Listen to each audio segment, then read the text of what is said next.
Cyclone DITWA has struck Sri Lanka, causing severe destruction across multiple districts. The storm has brought relentless rainfall, powerful winds, rising floods and dangerous landslides.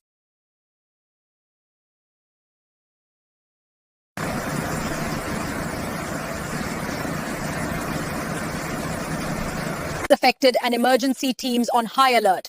Authorities urge the public to stay alert, follow safety guidelines and support ongoing rescue operations. Thank you and stay with us.